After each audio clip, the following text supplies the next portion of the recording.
মাদক হলো সর্বনাশের মূল। যুবকের চরিত্র এবং তার মানসিক ভারসাম্য নষ্ট করার জন্য মাদক হলো এই যুগের সবচেয়ে বড় হাতিয়ার। মাদক বা নেশা জাতীয় দ্রব্য গ্রহণের ফলে মানুষের শারীরিক যেমন ক্ষতি আছে, তার পাশাপাশি মাদক গ্রহণের ফলে মানসিকভাবেও মানুষ ক্ষতিগ্রস্ত হয়ে যায়। এবং মাদক গ্রহণের ফলে পরিবারের সমাজে বিশৃঙ্খলা আর সন্ত্রাসবাদ শুরু হয়ে যায়। যেই মাদক হলো বিশৃঙ্খলা, সন্ত্রাস এবং সমাজ বিনষ্টের প্রধান হাতিয়ার, সেই মাদককে ইসলাম এই জন্য হারাম করে দিয়েছে, যাতে করে ইমানদার যুবক, যাতে করে ইমানদার ব্যক্তি ওই মাদকের ধারে কাছেও না যায়। এই জন্য মাদককে যিনি হারাম করে দিয়েছেন, গলার আওয়াজ বড় করে বলেন তিনি কি?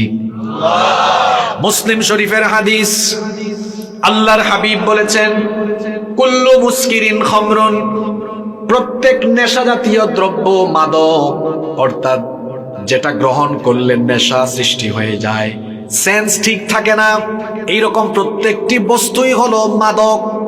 ওয়া কুল্লু মুস্কিরিন হারাম, আর যাবতীয় মাদক হলো হারাম। এটা হারাম জানার পরেও ওয়ামান শারিবাল খামরা ফিদ দুনিয়া ফামাতা ওয়া হুয়া ইউদমিনুহা লাম ইয়াতুব লাম ইয়াশরাবহা ফিল আখিরাহ। আল্লাহর হাবিব বলেছেন, এই মাদক হারাম জানা সত্ত্বেও এই মাদক যারা গ্রহণ করবে আর নেশাগ্রস্ত অবস্থায় যারা দুনিয়ার সফর শেষ করবে, তওবা না করে যদি মাদকাসক্ত হয়ে কেউ মারা যায়, তাহলে ওই ব্যক্তিকে আল্লাহ জান্নাত দিবেন না। জান্নাতের মধ্যে কিন্তু মদ আছে, জান্নাতের ভিতরেও মদ আছে। বলবেন হুজুর এটা কেমন কথা বললেন? হ্যাঁ, আল্লাহ বলেছেন, মাসালুল জান্নাতিল্লাতী ওয়াইদাল মুত্তাকুন,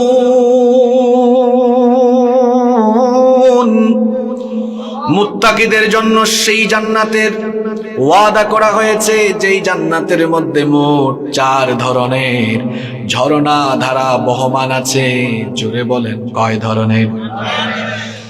ফিহা আনহারুম মিন মাইন গায়রি আসিন, সেখানে আছে সুমিষ্ট তৃপ্তিদায়ক পানি, ঠান্ডা পানি, সুপেয় পানি। ওয়ামিন, এরপরে সেখানে আছে এমন দুধের নহর, লাম ইয়াতাগায়্যার তা'মুহু, যেই দুধের স্বাদ কখনো নষ্ট হয়ে যায় না। ফিহা আনহারুম মিন আসালিম মুসাফফা, সেখানে আছে মধুর ঝর্ণা। এরপরে সেখানে আছে মদের ঝর্ণা। তবে ওই মদ আর দুনিয়ার মদের মধ্যে একটা পার্থক্য আছে। দুনিয়ার মদ হলো পচা, দুনিয়ার মদ এটা এমন, এই মদ গ্রহণ করলে পরে মানুষের সেন্স চলে যায়, শারীরিক ক্ষতি হয়, মানসিক ক্ষতি হয়। কিন্তু জান্নাতের ভেতরে আল্লাহ আপনাকে যেটা দিবেন, ওটা খাওয়ার পরে, ওটা পান করার পরে আপনার সেন্স চলে যাবে না, শারীরিক ক্ষতি হবে না, মানসিক ক্ষতিও হবে না। তাহলে ওটা গ্রহণ করলে কি হবে? আল্লাহ বলেছেন, লা ফিহা গাউলু ওয়ালা হুম ইউনজাকুন, বুদ্ধি বিলুপ্ত হবে না, সেন্স চলে যাবে না, শারীরিক মানসিক কোনো ক্ষতি হবে না, বরং এটা খেলে শারীরিক শক্তি, ফিজিক্যাল এনার্জি আরো বাড়িয়ে দিবেন যিনি, তিনি কি? তবে দুনিয়ার এই মাদকগুলো হলো হারাম। নবীজি বলেছেন, যে এটা গ্রহণ করবে কিয়ামতের দিন আল্লাহ ওই ব্যক্তিকে জাহান্নামের পুজ খাওয়াবেন, ক্ষতের ক্ষরণ পুজ খাওয়াবেন, এবং ওই ব্যক্তি জান্নাতের মধ্যে কোনো শরাব পাবে না। আর মাদক হচ্ছে এমন বিষয়, এই যে মদ, জুয়া, মাদক, মদ, জুয়া, এই সবগুলো হলো শয়তানের কারসাজি। শয়তানের কিছু হাতিয়ার আছে, শয়তানের কিছু তন্ত্রমন্ত্র আছে, মানুষকে নষ্ট করার জন্য, বিপদে আনার জন্য শয়তানের কিছু অস্ত্র আছে, শয়তানের কিছু কারসাজি আছে। এই মদ, জুয়া, ভাস্কর্য, প্রতিমা এবং ভাগ্য নির্ণায়ক তীর, আল্লাহ তাআলা এই কোরআনে বলেছেন এগুলো মানুষের কাজ না, এগুলো হলো শয়তানের কাজ। কথাটা জুড়ে বলেন কার? রব্বুল আলামিন কোরআনুল কারীমের 5 নম্বর সূরা সূরাতুল মাইদা এর 90 নম্বর আয়াতের জন্য বললেন, ইয়া আইয়ুহাল্লাযীনা আমানু ইন্নামাল খামরু ওয়াল মাইসিরু ওয়াল আনসাবু ওয়াল আজলামু রিজসুম মিন আমালিশ শাইতান ফাজতানিবুহু লাআল্লাকুম তুফলিহুন। আল্লাহ তাআলা বলছেন, হে ঈমানদারেরা, আমরা ঈমানদার না বেঈমান? আরো জোরে বলেন। তাহলে আল্লাহ কথাটা আমাদেরকে উদ্দেশ্য করে বলছেন, আমরাও বলছি আল্লাহ আমরা ঈমান এনেছি, আপনি আমাদের ঈমান কবুল করেন, বলেন আমিন।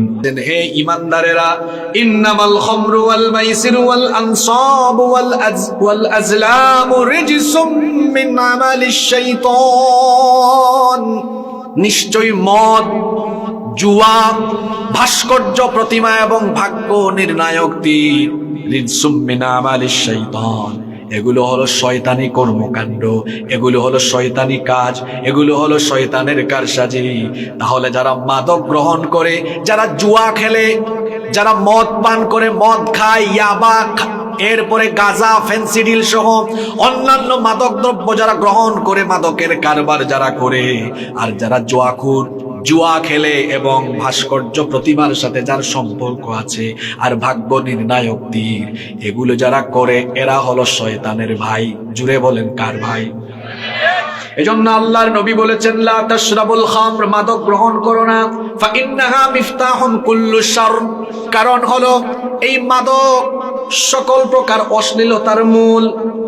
মদ, জুয়া, এগুলোতে যখন মানুষ আসক্ত হয়ে যায়, তখন কিন্তু সমাজের মধ্যে বিশৃঙ্খলা সৃষ্টি হয়ে যায়। আর শয়তান চায় মদ আর জুয়া দিয়ে পরিবারে পরিবারে, এলাকায় এলাকায়, গ্রামে গ্রামে, প্রত্যেকটা এলাকায় যেন বিশৃঙ্খলা ঘটে যায়।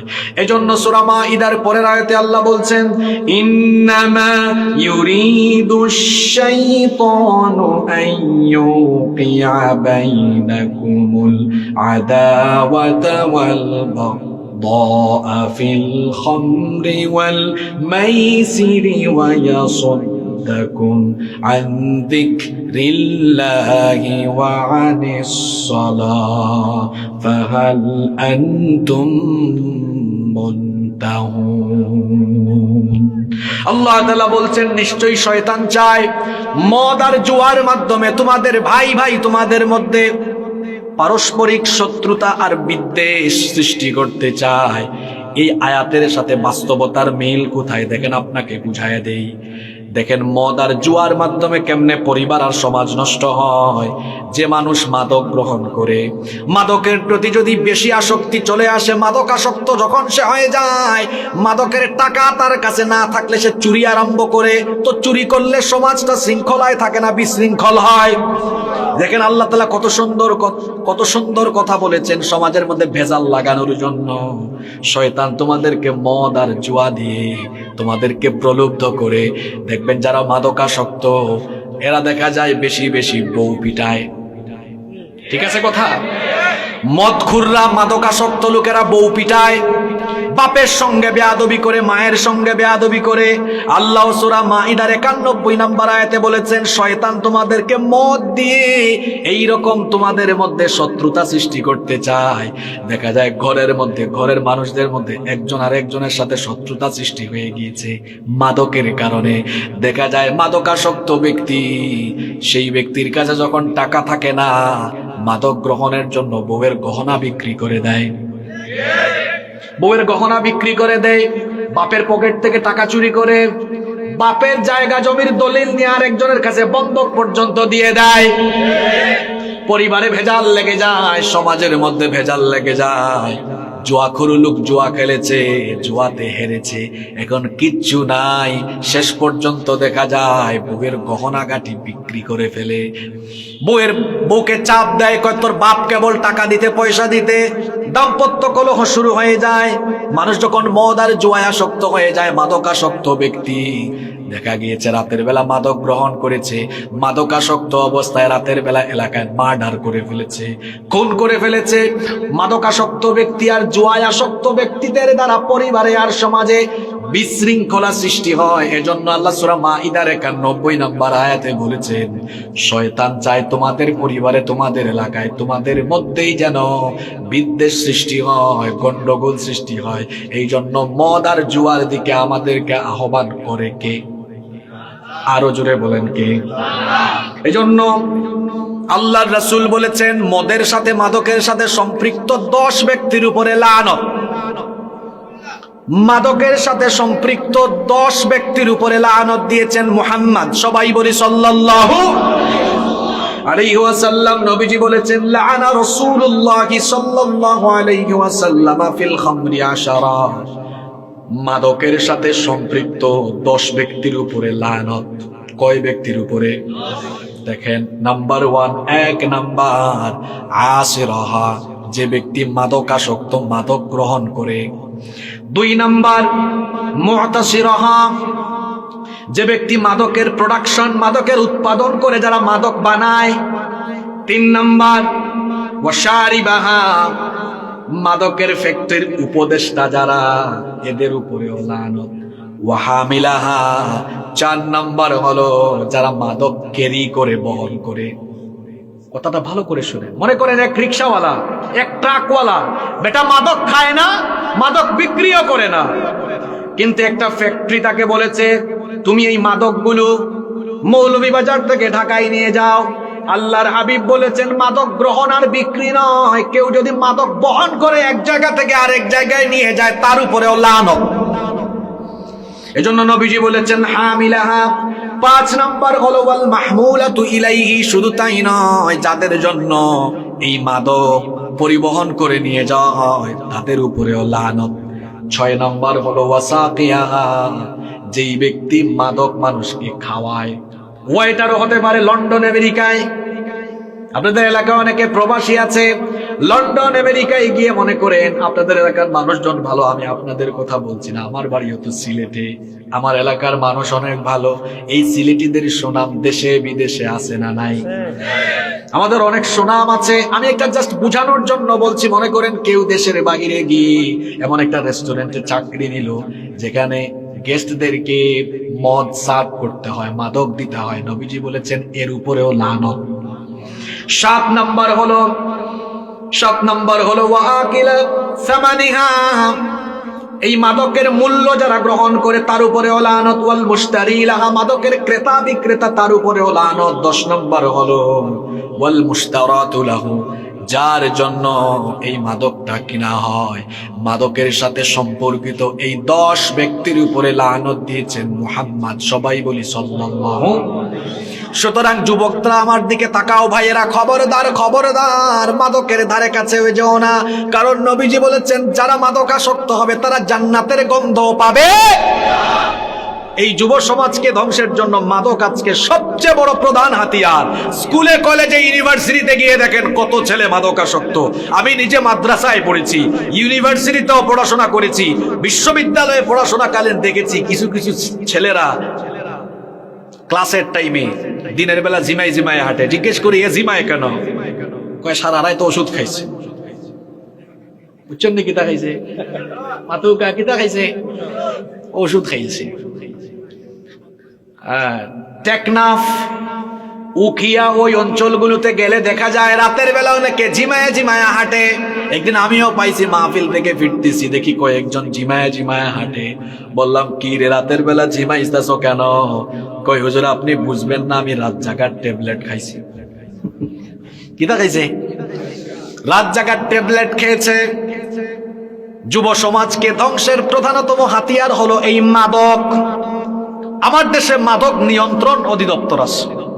কি নাম দিয়েছে? নিয়ন্ত্রণ, নির্মূল না, মাদক নিয়ন্ত্রণ মানে কি? এটা বাংলা ভাষা তো, অধিভুক্ত, ঠিক আছে। এটার আরো একটা অর্থ আছে যে ঠিক আছে মাদক খাও, একটু নিয়ন্ত্রিত মাত্রায় খাও। মাদককে নিয়ন্ত্রিত মাত্রায় খাওয়া যাবে? এটা পুরাটাই হারাম। বরং এই অধিদপ্তরের নাম হওয়া উচিত, নাম পরিবর্তন করে নাম দেওয়া উচিত মাদক নির্মূল অধিদপ্তর। এই মাদকের সাথে আমার যুবক ভাইদের কোনো সম্পর্ক রাখা যাবে? কষ্ট হচ্ছে আপনাদের? যুব সমাজকে ধ্বংসের জন্য 2 নম্বর উপাদান হলো, যুব সমাজ ধ্বংসের 2 নম্বর কারণ হলো বিধর্মী, বেঈমান আর বিজাতীয় সংস্কৃতির অনুসরণ ও অনুকরণ। রাগ করবেন কথাগুলো বললে? এখন তো বলবেন হুজুর আমাদের ফুলতলার অনেক ছেলেদের বিরুদ্ধে ওয়াজ চলে গেছে।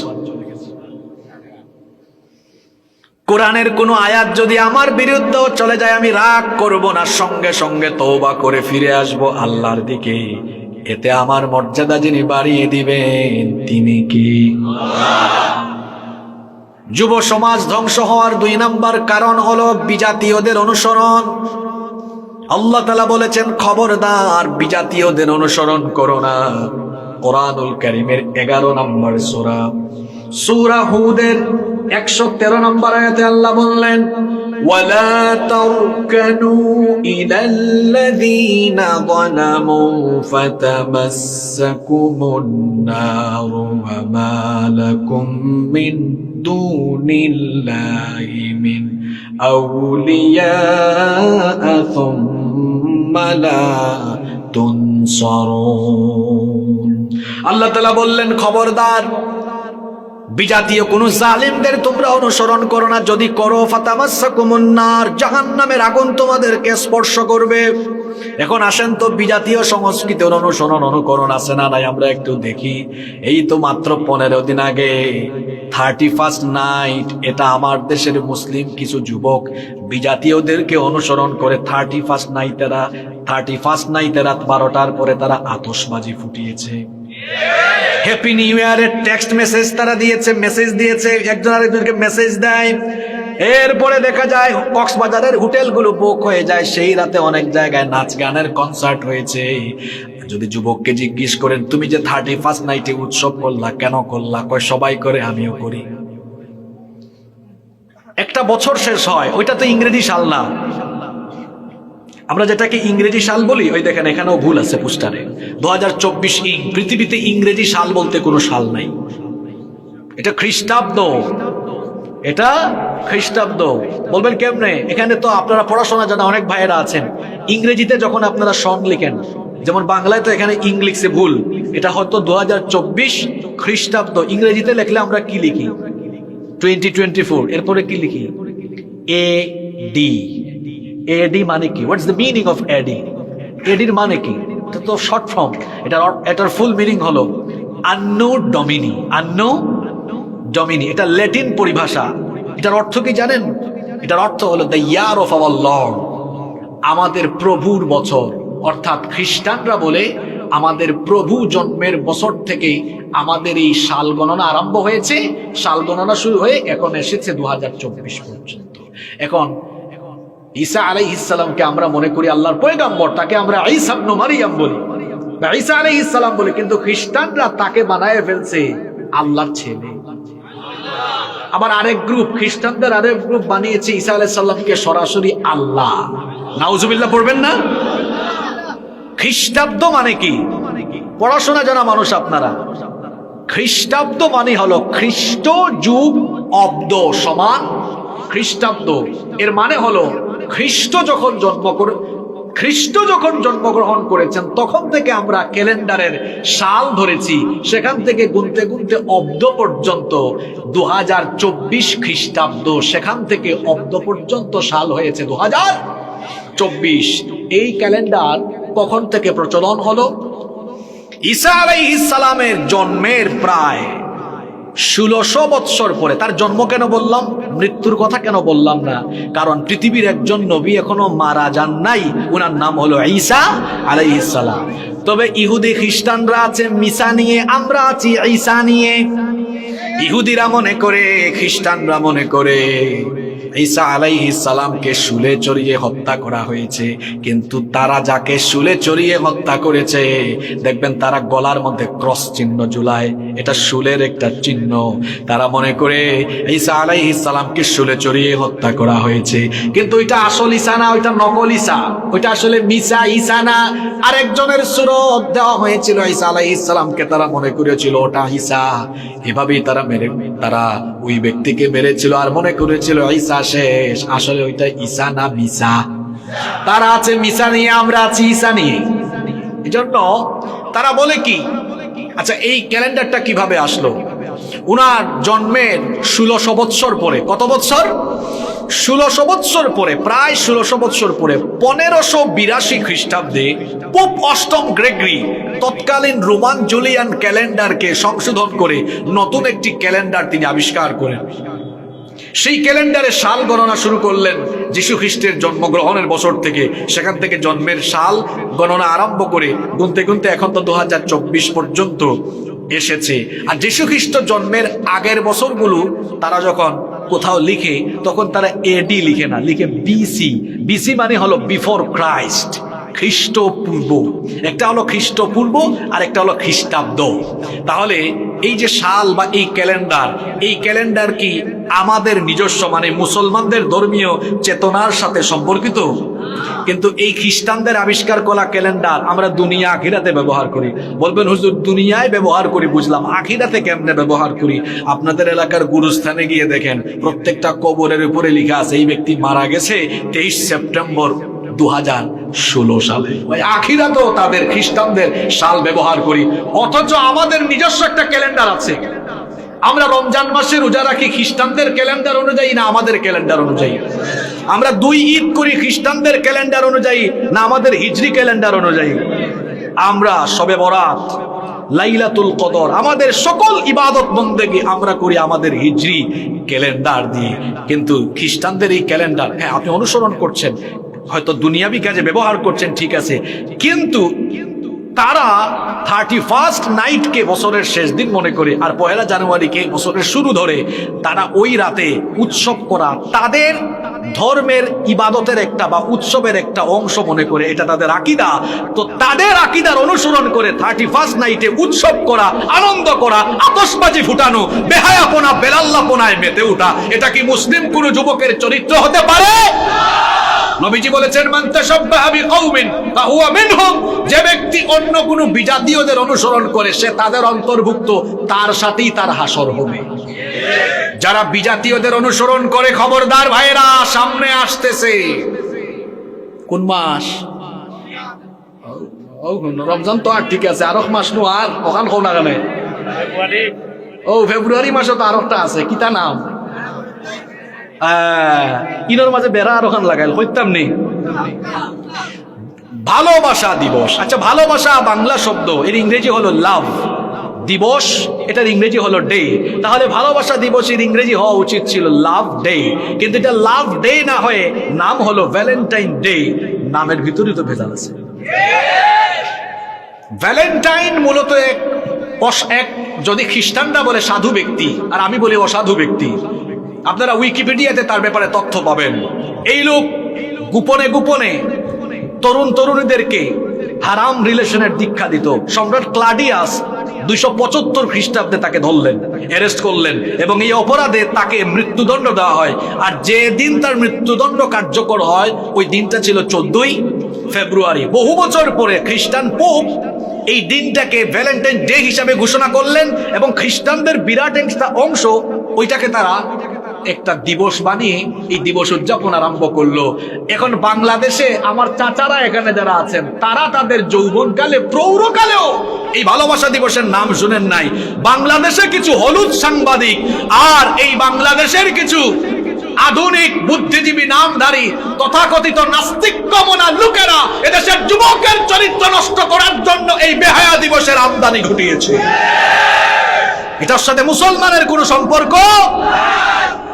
যুব সমাজকে ধ্বংস করার জন্য এই ধরনের দিবস, বিজাতীয় কালচার আমদানি করা হয়েছে। আমার তরুণ যুবক ভাইদেরকে আমি হাতে পায়ে ধরে অনুরোধ করে যাচ্ছি, যুবক ভাইরা তোমাদের চরিত্র এদের খপ্পরে পরে তোমরা বিলীন করে দিও না। যুব সমাজকে ধ্বংসের জন্য এই বিজাতীয় সংস্কৃতির অনুসরণ অন্যতম ভাবে দায়ী। এমনকি তাদের কালচারগুলো এখন পাঠ্য বইয়েও ঢুকিয়ে দেওয়া হয়েছে। দেখেন না, ক্রিসমাস ডে, এটা সম্পর্কে আলোচনা আছে। বিজাতীয়দের কালচার শেখানো হচ্ছে, বিজাতীয়দের কালচারগুলো শিখিয়ে যুবকদের, তরুণদের চরিত্র নষ্ট করার ষড়যন্ত্র হচ্ছে। কষ্ট হচ্ছে আপনাদের? কয়টা পয়েন্ট বললাম? সামনের পয়েন্টগুলা খুব সুন্দর সুন্দর, আপনারা মনোযোগ থাকবো তো? নাম্বার 3, 3 নাম্বার যুবকদের চরিত্র ধ্বংস করার 3 নাম্বার উপাদান হলো আকাশ সংস্কৃতির আগ্রাসন। আজকে দেখেন, আকাশে স্যাটেলাইট আছে, মহাশূন্যে স্যাটেলাইট। পৃথিবীতে 13,000-এরও বেশি টিভি চ্যানেল আছে, 13,000-এরও বেশি টিভি চ্যানেল আছে। স্যাটেলাইট স্থাপনের কারণে এখন অশ্লীল গান, নাটক, সিনেমা, আগে মানুষ উপজেলা শহরে, জেলা শহরে, বিভাগীয় শহরে গিয়ে এগুলা দেখতো, এখন প্রত্যেকের পকেটে পকেটে সিনেমা হল। বুঝেন নাই আপনারা? এটা আছে না নাই সবার কাছে? আমার যুবকদের চরিত্র নষ্ট করে দেওয়ার জন্য, আমার যুবতী বোনদের চরিত্র নষ্ট করে দেওয়ার জন্য এমন এমন নাটক, সিনেমা, এমন এমন ক্যারেক্টার, এমন এমন কাহিনী, চিত্রনাট্য দেওয়া হয়েছে। এগুলো দিয়ে কিভাবে হারাম রিলেশন করতে হয়, কলেজ লাইফে, ইউনিভার্সিটি লাইফে একটা ছেলে একটা মেয়ে প্রেম প্রীতি করবে, বউ কেমনে শাশুড়ির সাথে কুটনামি করবে, পাকনামি করবে, ভারতীয় সিরিয়ালে এগুলো শেখানো হয়। পরিবারে কেমনে ভেজাল লাগাবে, ভাই ভাইয়ের মধ্যে ভেজাল লাগায় কেমনে পরিবার শেষ হবে, খুন খারাপি, অশ্লীলতা, বেহায়াপনার শিক্ষা দীক্ষা এই আকাশ সংস্কৃতির মাধ্যমে দিয়ে আমার যুব সমাজের চরিত্র নষ্ট করার অপচেষ্টা চলছে। যুবকদের চরিত্র নষ্টের জন্য এই আকাশ সংস্কৃতির আগ্রাসনও অন্যতম ভাবে দায়ী। নাম্বার 4, 4 নাম্বার যুবকদের চরিত্র ধ্বংস করার জন্য গান বাজনা, নায়ক নায়িকা, গায়ক গায়িকা, এদেরকে প্রমোট করার মাধ্যমে এবং নাচ গান, এগুলোকে সমাজে কিভাবে প্রমোট করা যায়, এর মাধ্যমে এক গোষ্ঠী যুবকদের চরিত্র নষ্ট করার পরিকল্পনা করছে। আমার যুবক ভাইদেরকে বলবো, খবরদার গান শোনো না। গান যদি শুনতেই মন চায় তো আল্লাহর শানে, রসুলের শানে যে গান আছে সেগুলো শোনো। আল্লাহর শানে, রসুলের শানে যে গান আছে সেই গানগুলো শুনতে মজা কম না বেশি? আরো জুড়ে বলেন, কম না বেশি? তোমার নামে যদি গান গাওয়া হয়, গান সুন্দর হয়। তোমার নামে যদি গান গাওয়া হয়, গান সুন্দর হয়।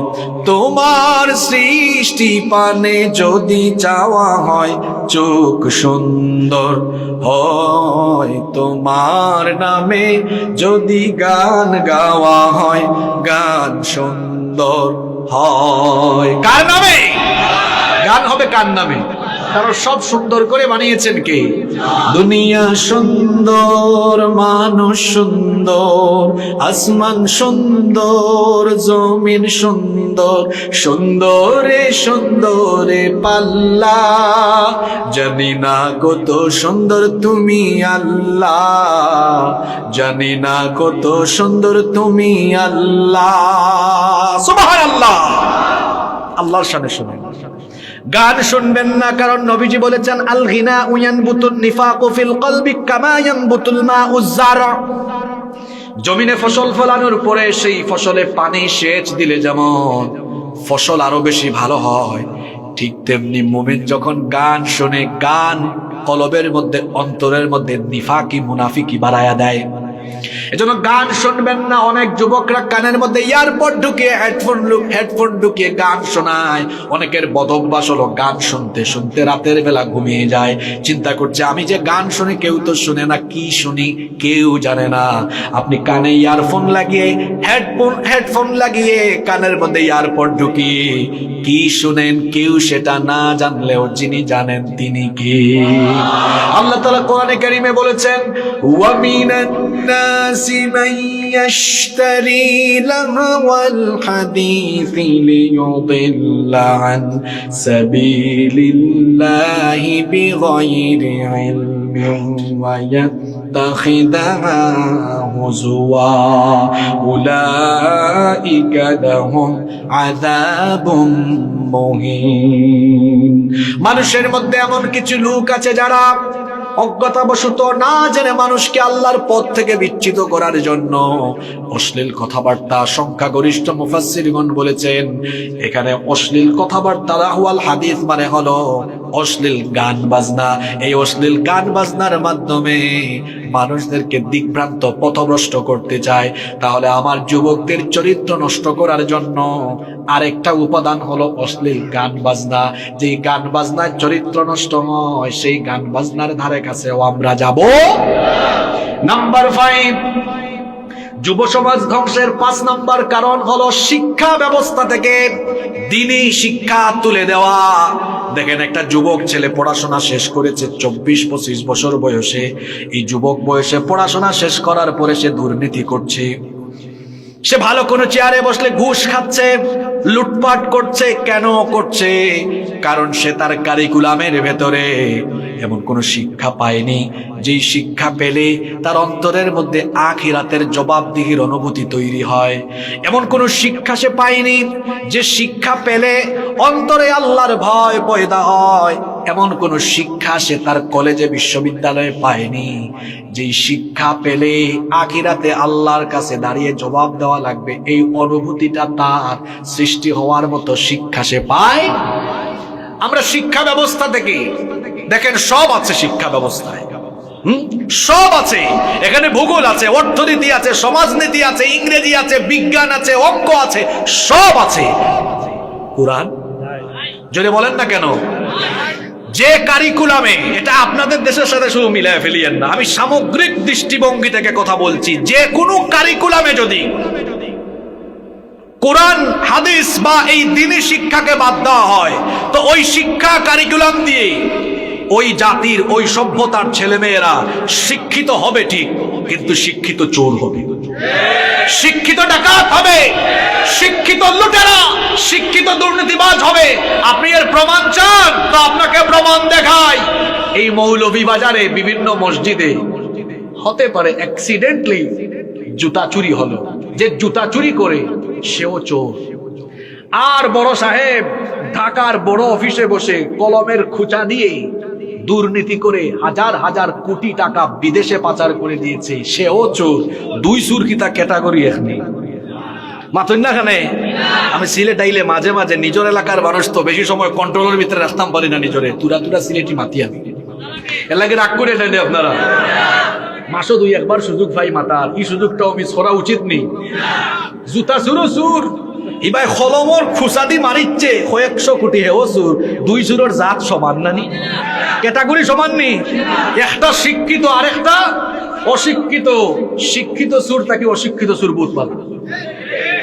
মসজিদে যে জুতা চুরি করছে এগু 1,000 টাকার চুরি করছে, আর কলমর খুচাই যে চুরি করছে এগু দেখো কা বিশ্ববিদ্যালয় থেকে অনার্স মাস্টার্স পিএইচডি শেষ করা।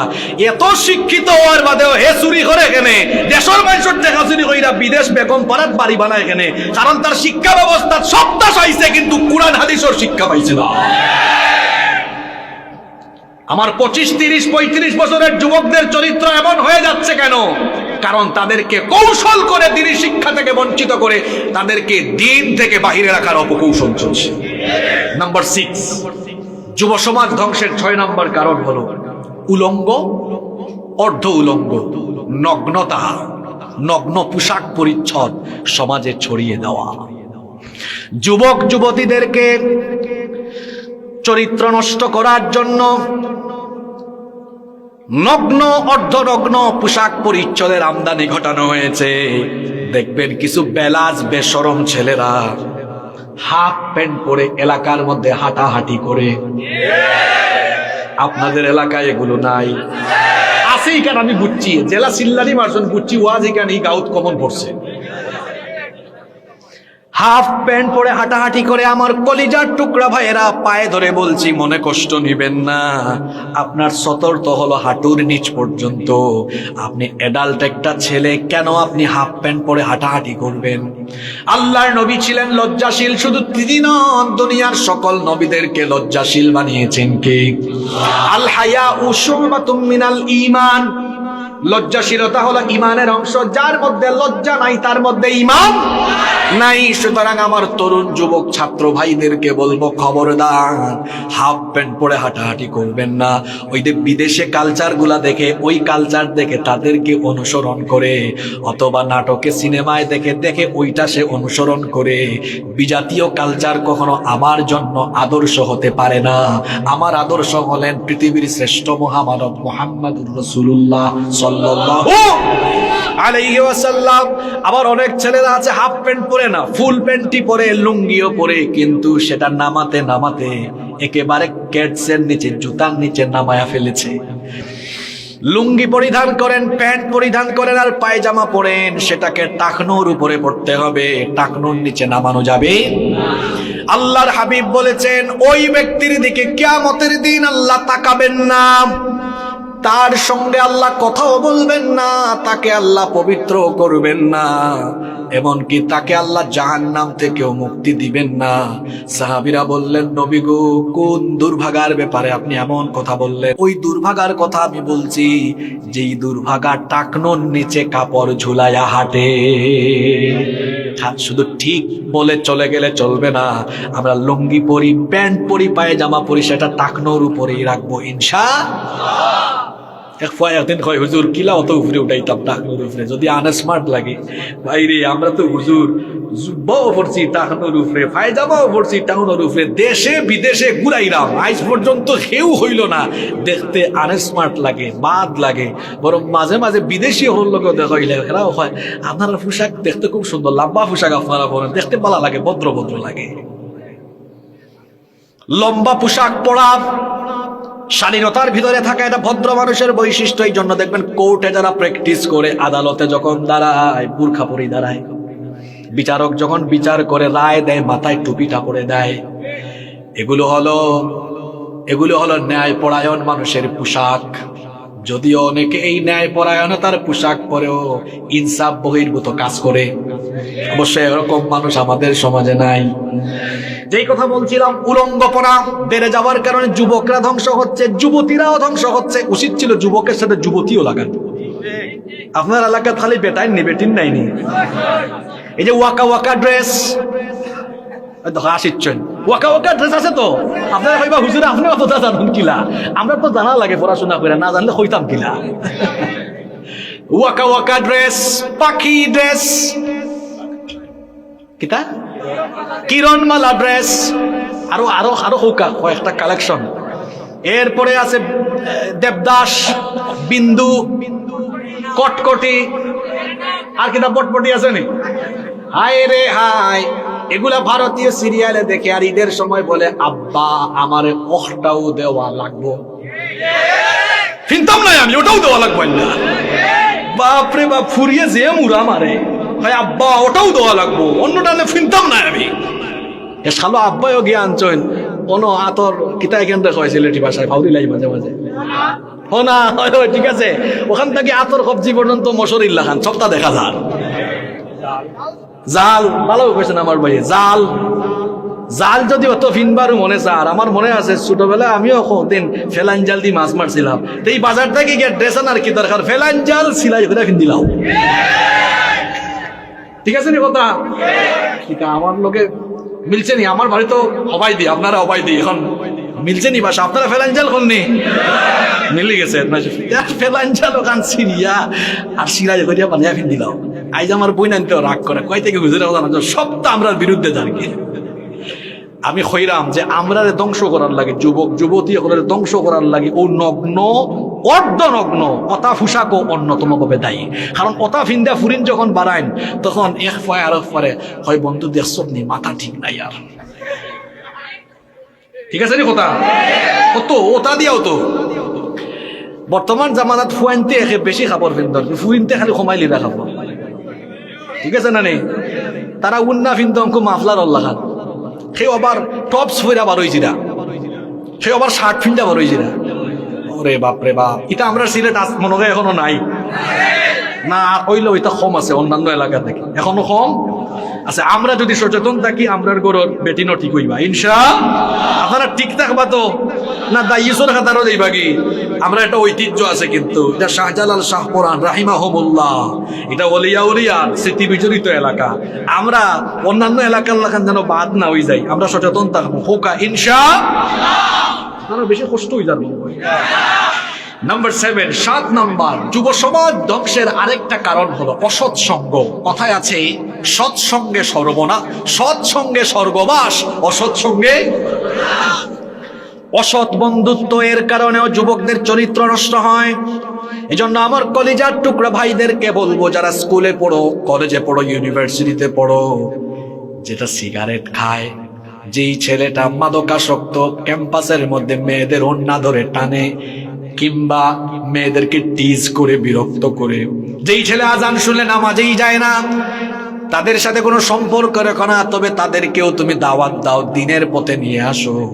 খবরদার অসৎ ব্যক্তিকে বন্ধু বানিয়ে নিও না, কারণ তোমার বন্ধু যদি ভালো না হয় তোমাকেও সে খারাপ দিকে ডাকবে।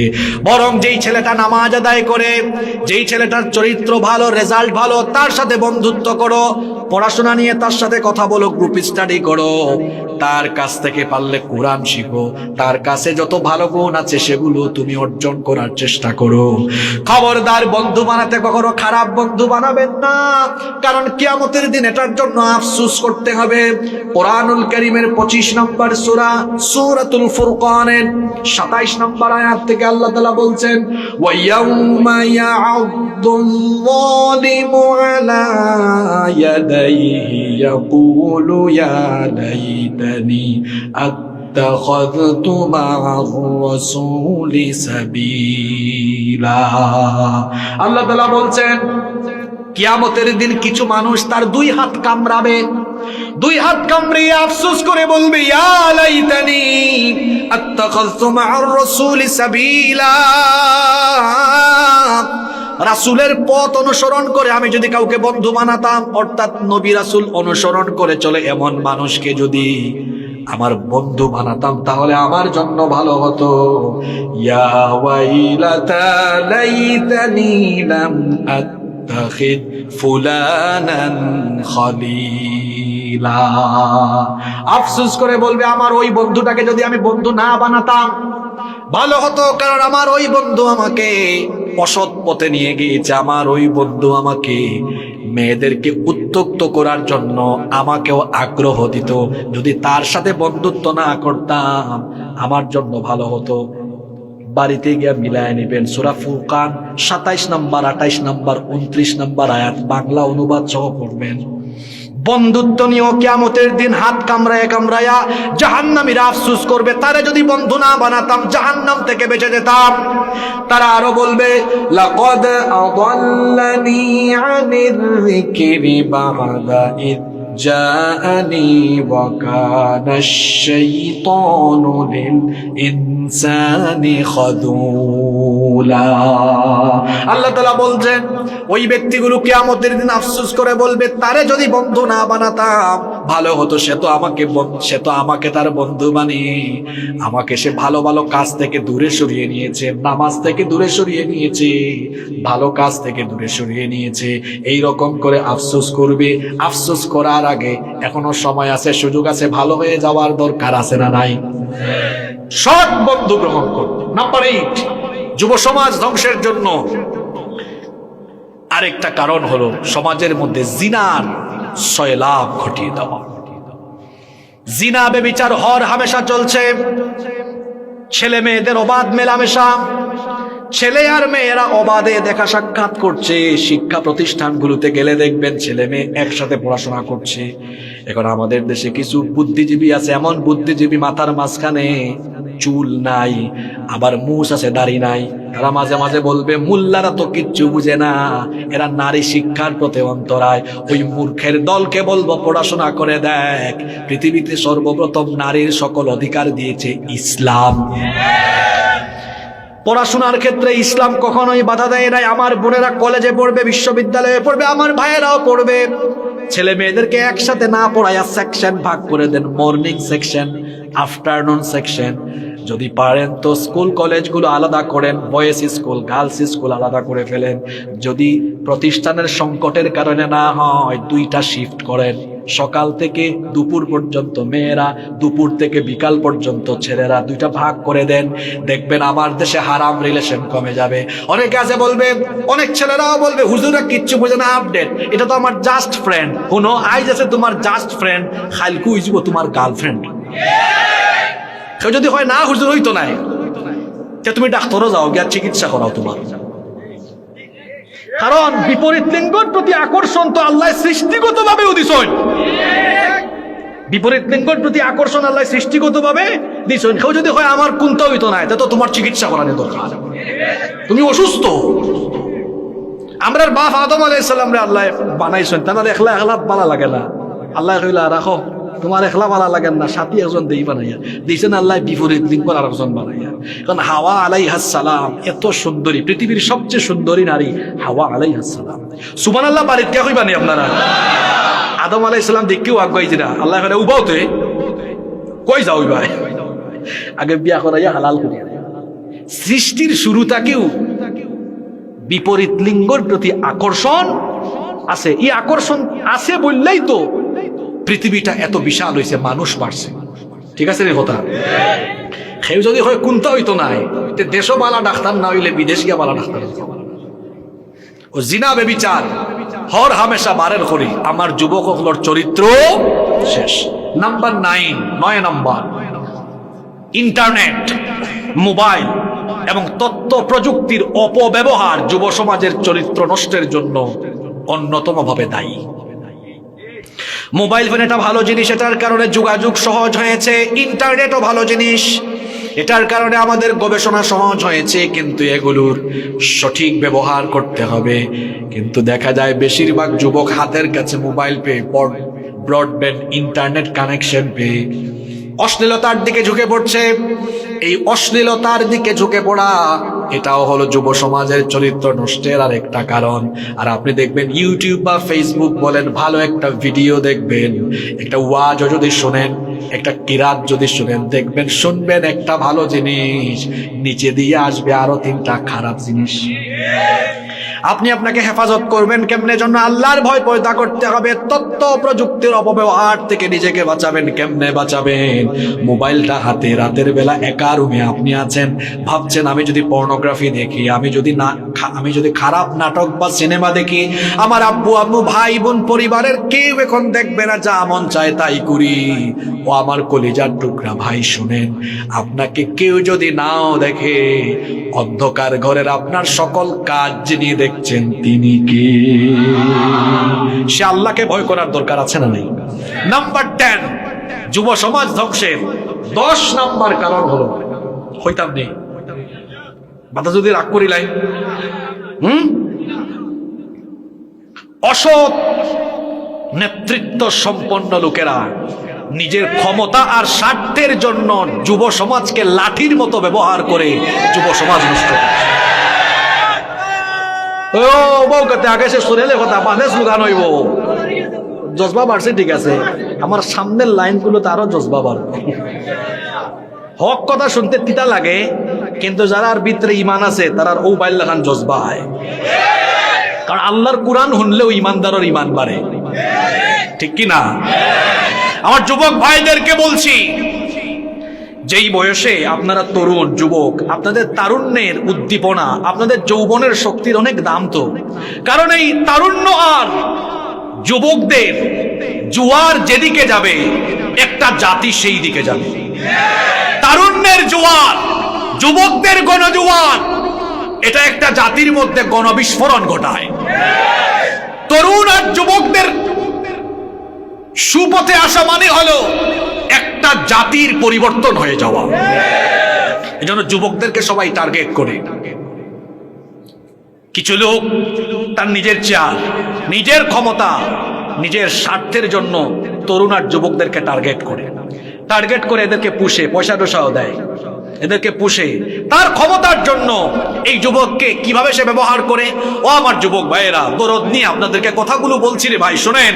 যেই বয়সে আপনার হাতে শোভা পায় খাতা কলম বই কোরআন হাদিস, আপনাদের এই নেতা নামের খেতাগুলো তার নিজের চেয়ারের জন্য, তার ক্ষমতার জন্য আপনার হাতে খাতা কলম বইয়ের পরিবর্তে তুলে দেয় লাঠি সুটা পিস্তল ইয়াবা আর গাঁজা। যারা আপনাদের তারুণ্য আর যৌবনের শক্তি ব্যবহার করে আপনাদেরকে ক্ষমতায় যাওয়ার সিঁড়ি বানায়, এরা আপনাদের নেতা নয়, এরা আপনাদের দুশমন।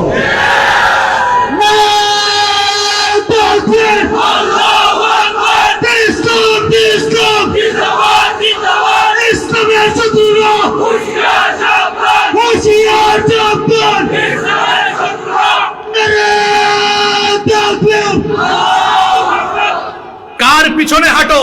বেটার নামাজ নাই এক ওয়াক্ত, সুযোগ পাইলে গাঞ্জা খায় 5 ওয়াক্ত, শয়তানের ভক্ত, জাহান্নামের তক্ত। কার পিছনে যাও? আলেম উলামা বিদ্বেষী, ইসলাম বিদ্বেষী, দিন কায়েম হোক চায় না এমন বেঈমানের সাথে গিয়ে তোমার তারুণ্য আর যৌবন নষ্ট করো না। চলে যাও তার সাথে যে দেখা হলে লাঠি শুটা AK-47 ইয়াবা আর গাঁজা দেয় না, সিগারেট দেয় না, দেখা হলেই কলম গিফট করে, খাতা গিফট করে, ডায়েরি গিফট করে, কোরআন দেয়, হাদিস দেয়, দিয়ে বলে ভাই পড়াশোনা ভালো করে করছেন তো, সামনে এক্সাম, ভালো প্রস্তুতি নেন, বাবা মাকে শ্রদ্ধা করেন তো, 5 ওয়াক্ত নামাজ ঠিক আছে তো, তাহাজ্জুদ পড়েন কিনা।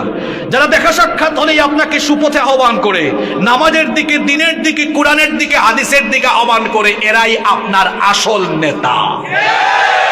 নেতা চিনেন? এই জাতি নেতৃত্ব ঠিক করতে পারে নাই বলে নন্দিত এই জাতি নিন্দিত গন্তব্যে চলছে।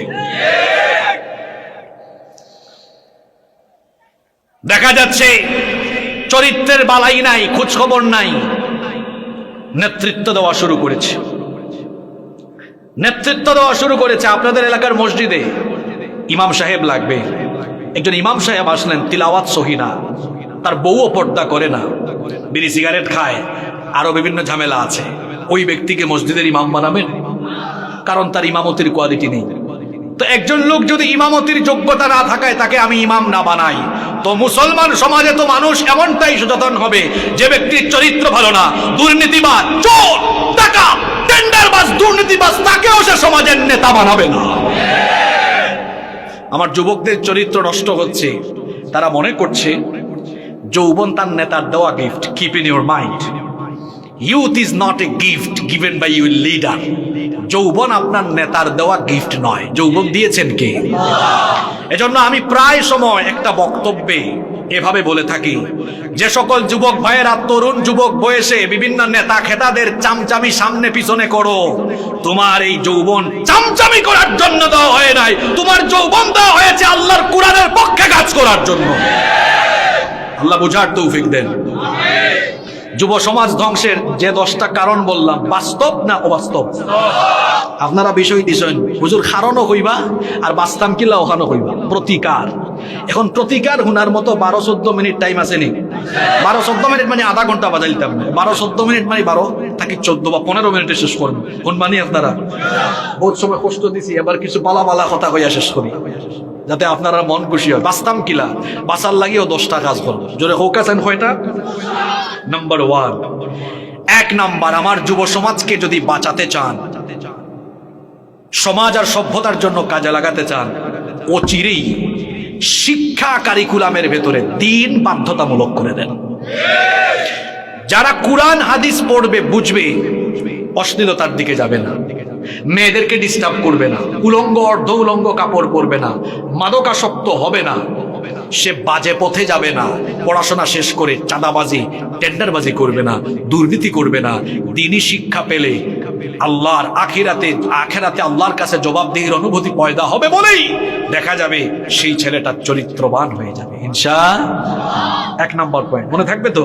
নাম্বার 2, 2 নাম্বার, যুবকদেরকে যদি বাঁচাতে চান এই ধ্বংস থেকে, তরুণ তরুণী যুবক যুবতীদের, ছেলে মেয়েদের অবাধে মেলামেশা বন্ধ করে দিতে হবে।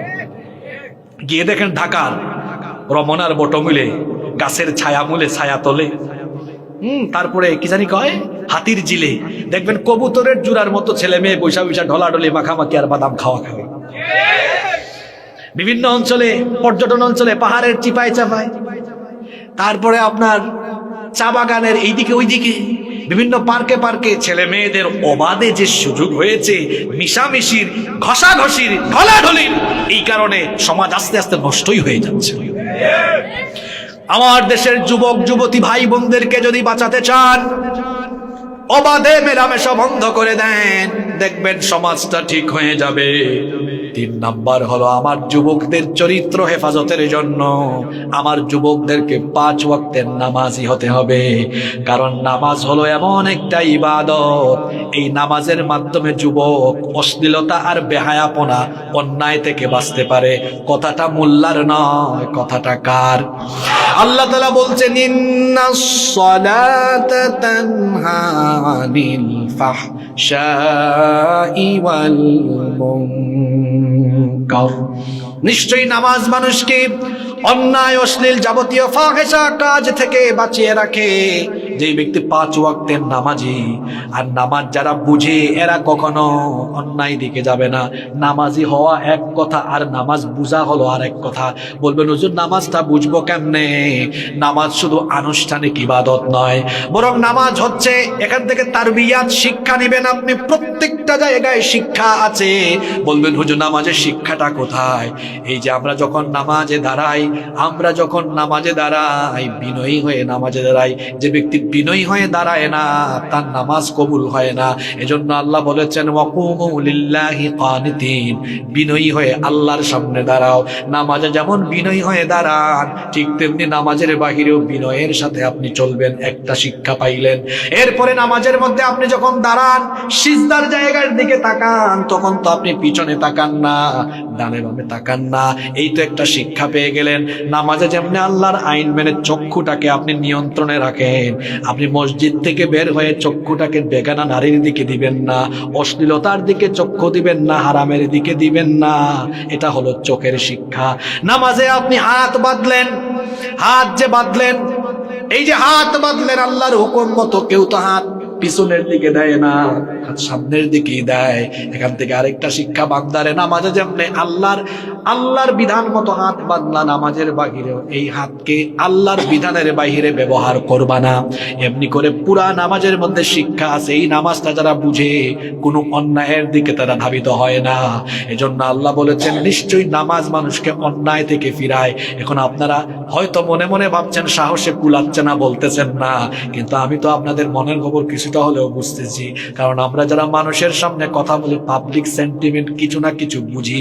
হয়তো অনেকে ভাবছেন হুজুর আমাদের সমাজে তো এমন মানুষ আছে, নামাজও পড়ে, সুদও খায়, ঘুষও খায়, অন্যায় করে, মিথ্যা বলে। তো আপনি বললেন কোরআনে আল্লাহ বলেছেন নামাজ মানুষকে অশ্লীলতা থেকে ফিরায়, অন্যায় থেকে ফিরায়। তো আমাদের ফুলতলাতে তো বিপরীত আছে। উত্তরও আমার কাছে আছে। যেই ব্যক্তি নামাজ আদায়ের পরে অন্যায় থেকে ফিরে না, ওই ব্যক্তির নামাজ আসলে নামাজি না, এটা ফাইজলামি। ও নামাজ বুঝে না, এখন ওর নামাজ বোঝা দরকার। আমার যুবক ভাইদেরকে বলবো, এত সুন্দর আপনাদের এলাকার যুবকরা, এত ভালো। এখানে আমি দেখছি প্রায় ম্যাক্সিমাম যুবক, জায়গা হচ্ছে না। বাহিরেও যুবকরা যেমনে মাহফিলে আসলো, এইরকম যদি আমার যুবকগুলো মসজিদে চলে যায়, আমার যুবকগুলোর চরিত্র ভালো বানিয়ে দিবেন কে? কিন্তু আমার যুবক ভাইগুলো আজান হলে পরে শয়তানের খপ্পরে পড়ে যায়, নামাজে আসে না। অনেক যুবকেরা মনে করে আমি এখন যুবক মানুষ, আমি কেন মসজিদে যাব? আমি বুড়া হই, চুলদারি পাকুক, একটু বয়স্ক হই, হাতে লাঠি নেই, এরপরে আমি নামাজে যাব। কলিজার টুকরা ভাই আমার, আপনার চুলদারি পাকবে, হাতে লাঠি ভর দিয়ে হাঁটবেন, এই সুযোগ তো আপনার নাও আসতে পারে। কারণ পৃথিবীতে আসার সিরিয়াল আছে, যাওয়ার কোনো সিরিয়াল আসে আগে বাপ, পরে ছেলে, পরে নাতি, খুব সুন্দর সিরিয়াল। কিন্তু মাঝে মাঝে দেখবেন ফুলতলা সহ আশপাশের এলাকায়, সাগরনাল সহ আশপাশের এলাকায় আপনারা দেখবেন ছেলের লাশ বাপ কবরে নামায়, নাতির লাশ দাদা কবরে নামায়। এমন চিত্র আছে না নাই? কিছুদিন আগে আমার পাশের বাড়ির এক ছেলে, বয়স মাত্র 18 বছর, মারা গেল। আমি বছরে কয়েকবার গ্রামে যাওয়ার সুযোগ পাই, সুযোগ পেলেই আমি গ্রামে যাই, কারণ গ্রামের মাটি আমাকে টানে, গ্রামেই আমার জন্ম, গ্রামের প্রতি একটা ভালোবাসা আমার আছে। তো ওই ছেলেটা তার মোটর সাইকেলে করে করে অনেক জায়গা আমাকে ঘুরিয়েছে, সুন্দর সুন্দর স্মৃতি তার সাথে আছে। ছেলেটা হঠাৎ করে একদিন মারা গেল, খুব বেশি রূপ বালাইও ছিল না, হঠাৎ করে একদিন রাতে দুনিয়া ছেড়ে চলে গেল। এই রকম দেখবেন হঠাৎ করে তরুণ যুবকেরা মারা যাচ্ছে, এমন চিত্র আছে না নাই? ও আমার যুবক ভাইরা, তাহলে শয়তানের খপ্পরে পড়ে এই যে বুড়া হবেন এই আশায় নামাজ জুয়ান বয়সে ছাড়ছেন, অথচ যুবক বয়সের ইবাদতের দাম কম না বেশি? বুড়া হয়ে গেলে হাঁটুতে ব্যথা, কোমরে ব্যথা, বেশিক্ষণ রুকু দেওয়া যায় না, বেশিক্ষণ সাজদা দেওয়া যায় না। কিন্তু যুবক অবস্থায় শরীরটা ফিট, লম্বা সময় রুকু দেওয়া যায়, লম্বা সময় সাজদা দেওয়া যায়। একজন বুড়া মানুষ দেখা যায় নামাজে যখন দাঁড়ায়, রুকুতে যাইতে সাজদায় যাইতে অনেক সময় লাগে। আল্লাহ, আমার চাচা বলেন রাগ করবা না, বুঝাইবার লাগে হইরা, অনেক সময় চলে যায়, কারণ শারীরিক সমস্যা দেখা দিয়েছে, বেচারা কি করবে অপারগ। কিন্তু যুবকেরা দেখা যায় সুন্দর করে রুকুতে যায়, সাজদা দেয়, সুন্দর ইবাদত হয়। এজন্য নবীজি বলেছেন একজন বুড়া মানুষের ইবাদতের চাইতে যুবকের ইবাদতের দাম আল্লাহর কাছে অনেক বেশি। এজন্য নবীজি বলেছেন যুবক বয়সকে কাজে লাগাও, শাবাবাকা কবলা হারামিক, বুড়া হওয়ার আগে যৌবন কাজে লাগাও। প্রশ্ন হলো যৌবন কাজে লাগাবেন কেমনে? উত্তর হলো যৌবন আপনাকে যিনি দিয়েছেন, গলার আওয়াজটা বড় করে বলেন তিনি কি? যিনি দিয়েছেন সেই রবের জন্য যৌবন অক্ষ করে দিবেন, আজান হলেই মসজিদে চলে যাবেন। আমার বড় দুঃখ লাগে আমাদের মসজিদগুলো আহাজারি করে। নবীজি বলেছেন শেষ জামানার মসজিদগুলো হবে এমন মাসাজিদুহুম আমিরাতুন ওয়া হিয়া খারাবুম মিনাল হুদা। শেষ জামানার মসজিদগুলো হবে চাকচিক্যময়, এক্সটেরিয়র ইন্টেরিয়র। মসজিদের বাহিরের অবস্থা ভেতরের অবস্থা হবে সুন্দর। কোটি কোটি টাকা দিয়ে মসজিদ মানুষ বানাবে, ভেতরের অবস্থা সুন্দর, এসিও আছে, সুন্দর কার্পেট শীতের দিনে বিছানো। কিন্তু দেখবেন মুসল্লির অভাবে মসজিদে হাহাকার। নবীজির সময়ে আমাদের মতো পাকা পাকা মসজিদ ছিল না, আমাদের মসজিদগুলো পাকা, আর নবীজির সময়ে মসজিদ ছিল কাঁচা, মুসল্লি ছিল পাকা। আমাদের সময়ে মসজিদগুলো হয়েছে পাকা, কিন্তু মুসল্লির অভাবে মসজিদ ফাঁকা। যেই গ্রামে মাহফিল হয়, প্রধান বক্তা স্টেজে উঠলে দেখবেন মানুষ আর মানুষ, কিন্তু ওই গ্রামে ওই দিনের এশার নামাজ আর ওই রাতের ফজরের নামাজের চিত্র তার উল্টা, এক কাতার টেনে টুনে হয় না। এটা সুলক্ষণ না কুলক্ষণ? এজন্য আমার যুবক ভাইদেরকে বলবো, মাহফিল যেমন আমরা উপস্থিত হয়ে মাহফিলটাকে প্রাণবন্ত করেছি, আজান হলে মসজিদে গিয়ে মসজিদটাকেও আমরা প্রাণবন্ত করব। আমরা নামাজে যাব, মনে রাখবেন সারা রাত ওয়াজ শুনেও যদি আমি ফজরের নামাজটা না পড়ি, এই ওয়াজ আমার কোনো কাজে আসবে? এজন্য আমার যুবক ভাইদেরকে আজকের এই মাহফিলে ওয়াদা করতে হবে যে আমরা আর কোনোদিন হুজুর নামাজ ছাড়বো না। পারবো তো? দেখে আল্লাহরে দেখায় দেন তো হাত তুলে। মাশাআল্লাহ মাশাআল্লাহ, আল্লাহ কবুল করেন, হাতগুলো নামান। তাহলে নামাজ আদায় করবেন, দেখবেন চরিত্র ভালো হয়ে যাবে। আর নামাজীদেরকে আল্লাহ তাআলা কিয়ামতের দিন আরশের ছায়ার নিচে দেখে দেখে জায়গা দিবেন। রাজুলুন কলবুহু মুআল্লাকুন ফিল মাসাজিদ, মসজিদের সাথে যার অন্তরটা মুআল্লাক থাকে। অন্য হাদিসে বলেছেন এই হাদিসেই নবীজি বলেছেন শাবুন নাশআ ফি ইবাদাতিল্লাহ, যেই যুবক তার যৌবনকাল ইবাদতে কাটায়, সাজদায় কাটায়, আল্লাহর আনুগত্যে কাটায়, ওই যুবককে কিয়ামতের দিন আল্লাহ তাআলা ডেকে তার আরশের ছায়ার নিচে জায়গা দিয়ে দিবে। যুবক ভাইরা, আরশের ছায়ায় আপনারা জায়গা পেতে চান না? তাহলে আজান হলে নামাজে যাবেন তো? আল্লাহ তৌফিক দেন। কষ্ট হয়ে যাচ্ছে আপনাদের, তাই না? কেউ উঠবেন না, 2 দিনের মাহফিল তো, একটা আবেগ ঘন মোনাজাত হবে ইনশাআল্লাহ। তো শেষ আর 5 মিনিট নিব আমি। নাম্বার 4, যুব সমাজকে বাঁচানোর 4 নাম্বার উপাদান হলো জিনা থেকে, অশ্লীলতা থেকে যুবকদের চরিত্র বেঁচে যাবে যদি আমরা বিয়ে শাদীটাকে সহজ করে দিতে পারি। এখন আমাদের সমাজে বিয়ে শাদী করাটা হয়ে গেছে কঠিন না সহজ? ইয়া সুবহানাল্লাহ, ফোনতে বিয়া করতে সাহসও করেন না। হুজুর কিলা করতাম? একটা বিয়া মানে তো 10 লাখ 20 লাখ। একটা বিয়া মানে যদি 10 লাখ 20 লাখ হয়, আগামী প্রজন্ম মানুষে মনে করবো বিয়া মানে বুঝা। বিয়া মানে বুঝা নাই, অথচ বিয়া হইল একটা ইবাদত। বিয়া কিতা? ইবাদত। তো ইবাদত কঠিন করা দরকার না সহজ করা দরকার? জোরে হোকা। বাপ রে বাপ, ফুয়ায় যদি প্রস্তাব লইয়া আইলা চাকাইবা কিতা বেটা কোন দেশ দেখো, সিলেট তো আবার প্রবাসীর খুব দাম, লন্ডন হইলে খুব হয়েছে, আমেরিকা হইলেও খুব ভালো হয়েছে। ওখন হইলে মই চেয়ারম্যান সাহেব ইনশাল্লাহ। আমার চেয়ারম্যান সাহেবের সুন্দর একটা বিষয় মনে করিয়া দিচ্ছেন, আমরা চেয়ারম্যান সাহেব খুব আন্তরিক দেখলাম মাশাআল্লাহ। অনেক জায়গা চেয়ারম্যান সাহেব হলরে মাহফিলও পাওয়া যায় না, তাই শুরু থেকে শেষ পর্যন্ত আসুন। চেয়ারম্যান সাহেবর আসলে কোরআনের প্রতি মহব্বত আছে, আল্লাহ তানোর সম্মান আরো বাড়াইয়া দেব। তো আমি আপনারা আমিন জেলা হয়েছেন, বোঝা গেছে তার প্রতি আপনার মহব্বত আছে, ভালোবাসা আছে না? বুঝা যায় আপনারা খাওয়া লাগতো না, হইলাম না। আমরা যারা পাবলিকের সামনে মাতি সেন্টিমেন্ট বুঝি, অনেক এলাকার চেয়ারম্যান এখন বইলে পাবলিক হলে বেশি মাতুন না, তোলে তোলে খালি খানা খানি করে, তখন আমরাও বুঝিলাই সুর রাগ করিলেন আপনারা। আমি আসলে ওলাও যেখান হই সোজাসুজি হইলাই, লুকাইয়া হইয়া লাভ আছে নি? তো মানুষের চেহারা পাই চাইলে বুঝা যায় আসলে। অনেক জায়গা আছে চেয়ারম্যান হল বইলে, মেয়র এমপি সাহেব হল বইলে আরে তো আমরাও বুঝি খানা খানি করা বুঝছি, কুম্বায় চাউল আর গম মারি দিছে। যাই হোক, আল্লাহ চেয়ারম্যান সাহেবরে যোগ্যতা দক্ষতা আরো বাড়ায় দোকা হোকা। আমি হইতাম আসলাম বিয়ার কথা, ও যে ফুরির বাফিউরটা কইলা কিতা হওয়া লন্ডন দেখো রে বাবা, না আমেরিকার দেখো, আর যদি বাংলাদেশও দেখো কিতা কত টাকা কামাও, জুরি সদর বাড়ি উড়ি আসেনি, মৌলভীবাজার আসেনি, সিলেট আসেনি। আরে বাপ রে বাপ, এক পার্টা জিকেন না কিতা বেটা নমাজ ভরনে, তোমার মুখ দাঁড়িয়ে আছে রে বাবা। হিবাই দি নাই বাড়ির টাইলস লাগাইছো নিবা, বাড়ি কেন কিলা আর নাই গুফনে গুফনে ফুরির বাপে তান বাইরে ফাটাইবা। এ যাবে আমার ফুরিরে বিয়া দিতাম দিকে আইসেন খলে খলে, এর বাড়ি কর কিলা হয়তো আসলো যে বাড়িঘর কিলাই কান না দীক্ষা যাও সাইড ই ফুরি যে মাদ্রাসার যে স্কুলও পড়ছে সার হলরে জিকে যাও তার চরিত্র কিলা, ঠিক আছে নি? ফুরির বাপে কইতা আসলাই যা সাইন ও ফুয়াই যে স্কুল কলেজও পড়ছে শিক্ষক হলরে বাতাই যায়, এগুলো চরিত্র বানানি। অনৌকা বিয়ার সময় টেকা পয়সা দীক্ষা আর টাইলসওয়ালা বাড়িঘর দীক্ষা ভাগল হইছিবা না, কারণ এমন বহুত উদাহরণ আছে। টাইলসওয়ালা বাড়ি, অট্টালিকা মার্কা বাড়ি, গাড়ি বাড়ি হকলতাও আছে তার, কিন্তু চরিত্র বলা নাই। এর লাগে ই ফুরি টাইলসওয়ালা ঘরের ভিতরে বিয়া বওয়ার বাদে তাইর জীবন শেষ। টিনর বাড়ি ফুয়ায় টাকা কামায় মাসে 15-20 হাজার টাকা, কোনো মতে টাইনা টুন্না সংসার চালায়, টিনর ঘর টিনর বাড়ি, কিন্তু ফুয়ার চরিত্র বালা। ই ঘর টিনর ঘরের ভিতরে ফুরি গিয়া সারা জীবন খাটাইলার, সুখ আর শান্তিতে কোনো সমস্যা না।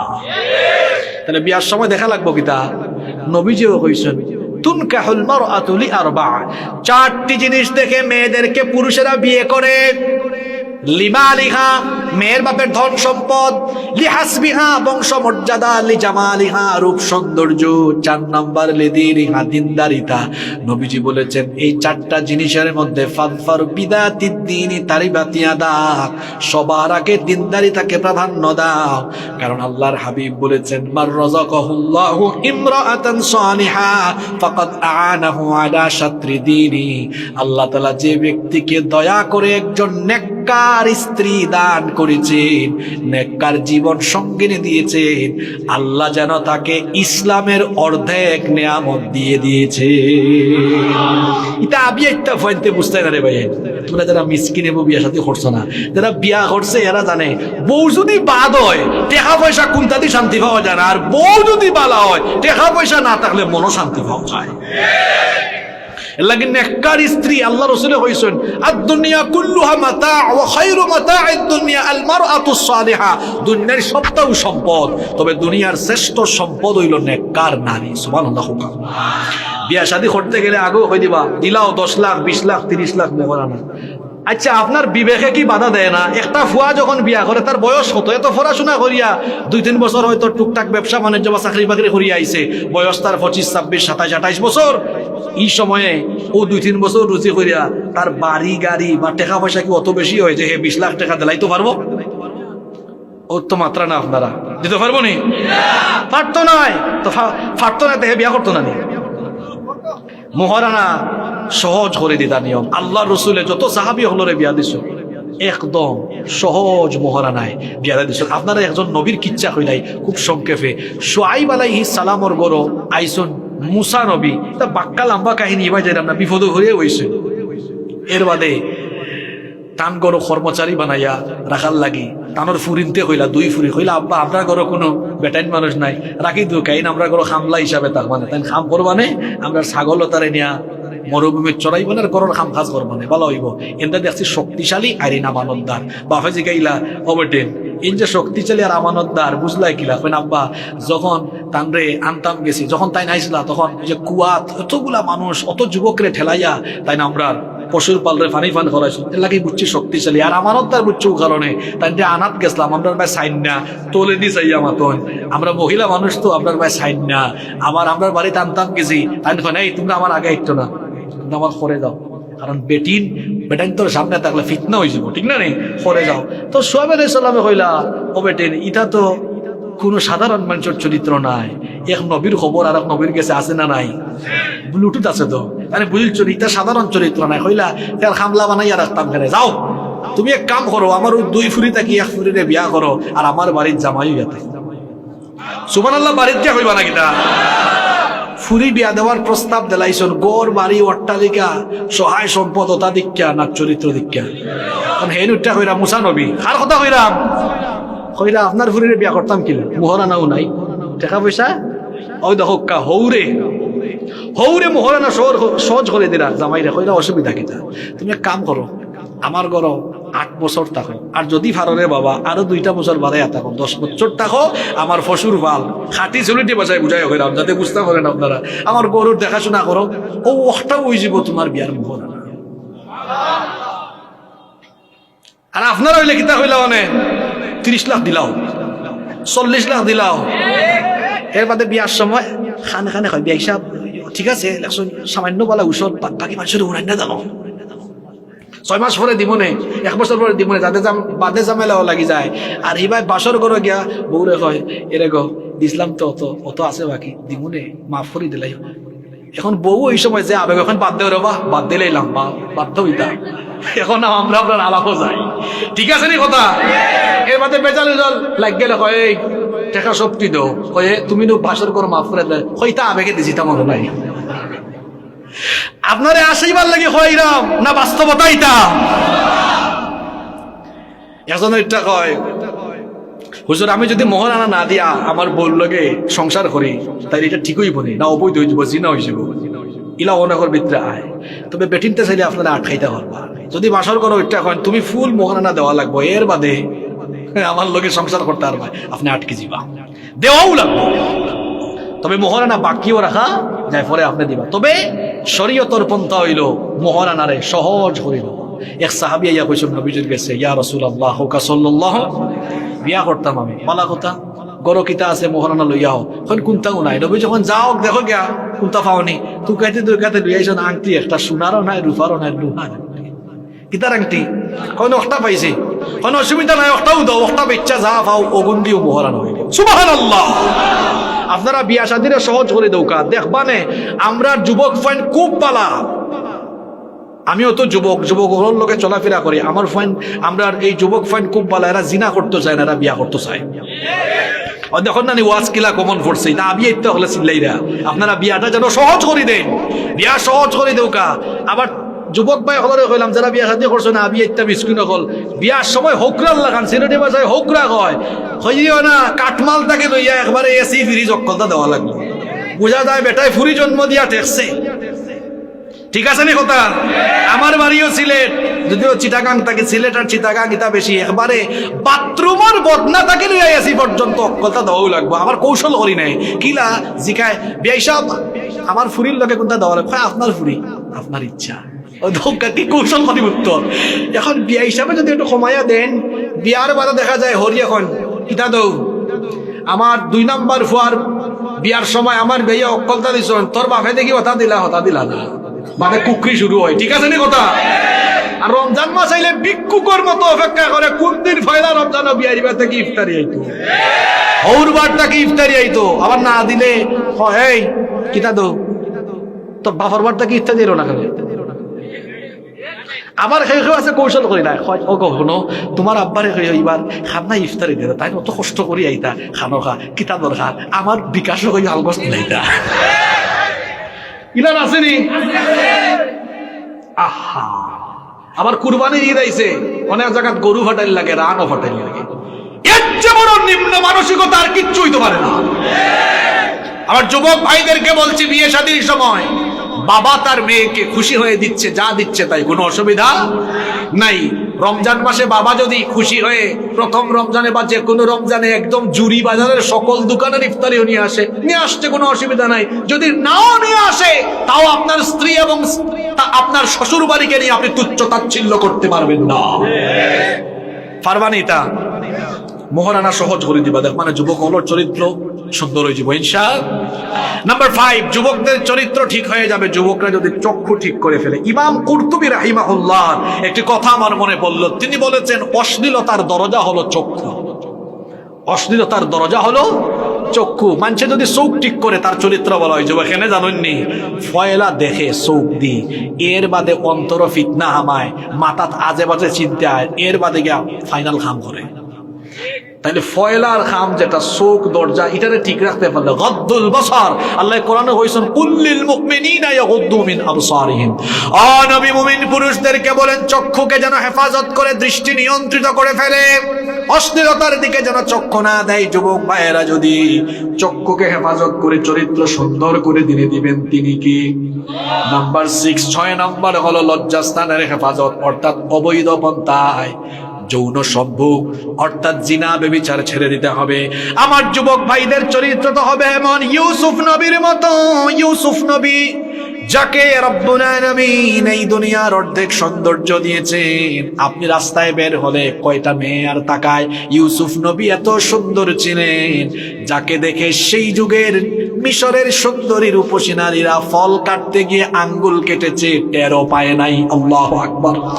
যেই ঘরে লালিত পালিত হয়েছেন সেই ঘরের সুন্দরী মহিলা জুলাইখা ইউসুফ নবীকে কৈশোরকাল থেকে চোখের সামনে দেখতে দেখতে দেখতে দেখতে রূপের প্রতি মোহাবিষ্ট হয়ে গিয়ে একদিন সে নির্জনে তার দাসীর মাধ্যমে খাস কামরায় তার বেডরুমে নিয়ে আসলো তার বেডরুমে আসতে গিয়ে 7টা দরজা সবগুলো দরজা লক লাগিয়ে দিল তারপরে বলল ইউসুফ দেখো আমার বেডরুমে তোমাকে নিয়ে এসেছি এখানে আসার সাহস কারো নাই 7টা দরজা আছে সবগুলো দরজায় তালা দিয়ে চাবি আমার কাছে নিয়ে নিয়েছি কেউ আসবে না আমার এই ঘরে তুমি আর আমি যা করব কেউ কোনোদিন জানবেও না দেখবেও না আসো আমার মনোবাসনা পূরণ করো ইউসুফ নবী তখন মনে মনে ভাবছেন দুষ্ট মহিলা কি বলে এই ঘরের খবর নাকি কেউ জানবে না কেউ না জানলেও তো একজন জানেন এবং দেখেন তিনি কে কোন ফুরিয়ে যদি খাইল হয় বানানির বাদে আই লাভ ইউ আপনি কিতা কই পালো গেল আই লাভ ইউ টু তোমার খাইছিল তো জানি ইকান হওয়া লাগে না ফুরিতে ফ্রেন্ড রিকোয়েস্ট দিলে হে যদি উখরেটে ঘুমায় খুশি হয়ে উঠি যায় উঠে উখরেটে যায় হইয়া আল্লাহ আমারে ফুরিয়ে ফ্রেন্ড রিকোয়েস্ট পাঠাচ্ছে ও ঠিক কইছে না এমনি না কমন ফোর্সে কইরা কইছে ঠিক আর হৌ জায়গা ইউসুফ নবীর একবারে বেডরুম নিয়া কর কেউ নাই না আও তুমি আর আমি কি চরিত্র সুবহানাল্লাহ ইউসুফ নবী তখন কি বললেন আপনারা সূরা ইউসুফ পড়বেন কোরআনে কারীমে আল্লাহ উঠিয়ে দিয়েছেন তিনি তখন জুলাইখার জবাবে বললেন মাআযাল্লাহ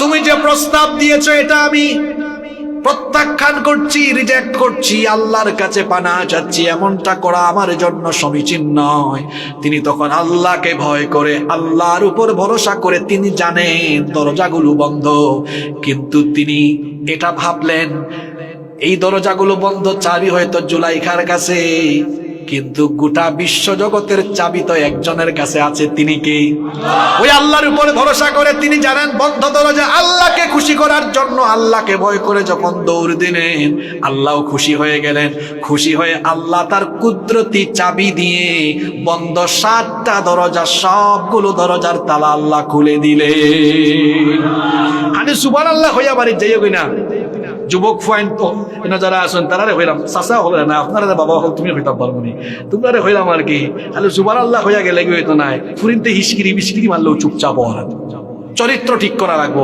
অনেকে আছে কলেজ ইউনিভার্সিটি পড়ে আর খালি ফুরিন্তর নাম্বার কিলা নিতে পারে, আর নাই ফুরিন্তর ফ্রেন্ড রিকোয়েস্ট পাঠায় কিলা ওগুলোকে ও সরি না হৌ সকিনার লগে মারতে পারে, ও টেনশনও থাকে। কোনো কলেজ ও ইউনিভার্সিটি যখন পড়ো, এই সময় যদি ফুরিন্তর ঘরে ঘরে ঘুরা আরম্ভ করো, তোমার কেরিয়ার শেষ, তোমার চরিত্র শেষ, বাদে খালি আক্ষেপ করবায়। তুমি এই বয়সও ফুরিন্তর ঘরে ঘরে না ঘুরিয়া ফরার টেবিলে যাও, পড়াশোনা করো, আজান হইলে মসজিদে যাও, কেরিয়ার সুন্দর করো, চরিত্র ঠিক বানাও। ফুরির ঘরে তুমি ঘুরা লাগতো নাই, তোমার চরিত্র ভালো হইলে আর কেরিয়ার ভালো হইলে বাধা দেখবাই নেই। সুন্দরী ফুরির সারা বংশ গোষ্ঠীর লাইন তৈরা তোমার ঘরে ঘরে আটবো, আমার ফুরি তারে বিয়া করি দাও। ঠিক আছে নি কথা? আমরা গুড়মুনা গুড়াইমু, যুবক ভাই হলে কৌকা গুড়মুনা গুড়াইমু ইনশাআল্লাহ। নাম্বার 7, চরিত্র ঠিক করার জন্য যুবকরা সৎ বন্ধু নির্বাচন করবে, ভালো মানুষের সাথে থাকবে। ভালো বন্ধুর সাথে থাকলে ভালো হয়ে যাবেন। নাম্বার 8 নাম্বার হলো তথ্য প্রযুক্তির অপব্যবহার না করে ফেসবুক ইউটিউব, অনেকে আছে 14 ঘন্টা 12 ঘন্টা ফেসবুকে পড়ে থাকে অনেক ছেলে মেয়েরা। বেশিক্ষণ থাকবেন না, যতটুকু দরকার ঠিক ততটুকু। আমরা অনেকে আসলে মাহফিলে অভিযোগ আর অভিযোগ, মাঝে মাঝে জার্নির কারণে পিঠে ব্যথা, মাথাও কাজ করে না, শুধু শুনি চুপচাপ থাকি, জবাব দেই না। অনেকে বলে এত ফোন দেই, এত অহংকার কেন আপনারা ফোন ধরেন না? ফেসবুকে মেসেজ দেই, মেসেজটাও কেন দেখেন না? ভাই গো, ফোন কেমনে ধরতাম আর আপনার মেসেজের রিপ্লাই কেমনে দিতাম? পড়াশোনা কইরা মানুষের সামনে কথা বইলা পরিবারকে টাইম দেওয়ার পরে একটু নিজের বিশ্রামের জন্য টাইম পাওয়া যায় না। ব্যস্ত থাকবেন, পড়াশোনা করেন, গবেষণা করেন, ফেসবুকে বেশি সময় না দিয়ে পড়াশোনায় মনোযোগ দেন। চাকরির পেছনে ছুটতে চার জীবন শেষ, উদ্যোক্তা হওয়ার মনোভাব নেন, ছোট্ট একটা ব্যবসা আরম্ভ করে দেন, দেখবেন প্রতিষ্ঠিত হয়ে যাবেন ইনশাআল্লাহ। নাম্বার 9, বাঁচতে হলে তাকওয়া অবলম্বন করতে হবে। তাকওয়া মানে হলো আল্লাহর ভয়। যদি কোনো যুবকের ভেতরে এই জিনিসটা চলে আসে, সে যদি সব সময় আল্লাহকে স্মরণ করে, আল্লাহকে ভয় করে, সকল গুনাহ থেকে তাকে বাঁচিয়ে দিবেন কি? 10 এবং সর্বশেষ হলো, যদি আপনার চরিত্র ভালো রাখতে চান, একাকিত্বকে বিলীন করেন। কারণ একা থাকলে শয়তান বেশি ধরে। ওই যে একটা কথা আছে, অলস মস্তিষ্ক শয়তানের আড্ডাখানা। যাদের একা থাকার অভ্যাস আছে, এদের চরিত্র কিন্তু বেশিরভাগ ক্ষেত্রে খারাপ হয়, শয়তান ধোঁকা দেয়। এই জন্য ইন্টারনেটে বেশি সময় না দিয়ে এলাকার যুবকদের সাথে বিকালবেলা খেলাধুলা করেন, ইসলামিক সোসাইটিতে যোগ দেন। ইসলামিক সোসাইটির যুবকদের সাথে যোগ দিয়ে তারা কত ভালো ভালো কাজ করে। তারা আজকে আমাকে জানিয়েছে, স্কুল কলেজে অনেক ছেলে মেয়েরা পড়ে, তাদের বই খাতা তো দেওয়া লাগে না, স্কুল কলেজ থেকে দিয়ে দেয়, কিন্তু অনেকে ফিস দিতে পারে না, বেতন দিতে পারে না। এরকম দরিদ্র ছেলে মেয়েদেরকে তারা সহায়তা করে। এই ছেলেগুলো মাহফিলের আয়োজন করেছে। একটা মাহফিল আয়োজন করা সোজা না, বহুত কষ্ট, 2 মাস 3 মাস কষ্ট করা লাগে। এই যে তারা মাহফিলে সময় দিল, এই সময়টা মাহফিলে না দিলে কিন্তু মাথার ভিতরে খারাপ চিন্তা আসতো। তারা হয়তো মাঝে মাঝে ব্লাড ক্যাম্পেইন করে, ফ্রি চিকিৎসা, ফ্রি মেডিকেল ক্যাম্প, হয়তো তারা মাঝে মাঝে আরো বিভিন্ন সামাজিক উদ্যোগ, এতিম মেয়েদের বিবাহ দেয়, আরো অনেক সামাজিক কাজ করে। আপনি এই ধরনের ছেলেদের সাথে, এদেরকে বন্ধু বানিয়ে এদের সাথে থাকেন, অথবা আপনি দাওয়াতি কাজে শামিল হন, দাওয়াতি কাজে যুক্ত হয়ে যান। যারা দিন কায়েমের আন্দোলন করে, দিনের পথে মানুষকে ডাকে, কোরআনের পথে ডাকে, তাদের সাথে হয়ে যান। দেখবেন কোরআনের পথে থেকে মানুষকে দাওয়াত দিলে অশ্লীলতার খারাপ কাজের চিন্তা করারও আপনি সময় পাবেন না। যুব সমাজ ধ্বংসের কারণও বলছি 10টা, বাঁচার উপায় বলছি কয়টা? আরো আছে আপনাদের চিন্তা চেতনায়, আরো হয়তো অনেক কিছু আসছে। আমি তো আর 1.5 ঘন্টা এত কিছু, 2 ঘন্টা এত কিছু বলতে পারবো না। সংক্ষেপে যেগুলো বেসিক মৌলিক বলা দরকার সেগুলো বলেছি। আমার চাচারা, আমার শ্রদ্ধেয় চাচারা রাগ করবেন না যে আজকে সব ওয়াজ যুবকদের হয়ে গেছে। আসলে যুবকরা চেয়েছে এই বিষয়ে যেন আমি কথা বলি, আপনারা রাগ করবেন না। এখানে যুবকরা আপনাদের ছেলে, আপনাদের ভাতিজা, তারা যদি ভালো হয়ে যায় আপনারা খুশি না বেজার? এই ছেলেগুলো ভালো হয়ে গেলে তারা আপনাদের জন্য দোয়া করবে, তারা নামাজি হয়ে গেলে আপনারাই বেনিফিটেড হবেন। আমার যুবক ভাইদেরকে বলবো, আসুন নিজেদের চরিত্র সম্পর্কে সচেতন হই, নিজেকে আল্লাহওয়ালা বানাই, পরহেজগার বানাই। একটা পয়েন্ট বলেছে তাকওয়া, এই গুণে যদি আমরা গুণান্বিত হয়ে যেতে পারি, আর কিছু দরকার নেই, আমাদের চরিত্র ঠিক হয়ে যাবে ইনশাআল্লাহ। আল্লাহ আমাদের চরিত্র হেফাজতের তৌফিক দান করেন।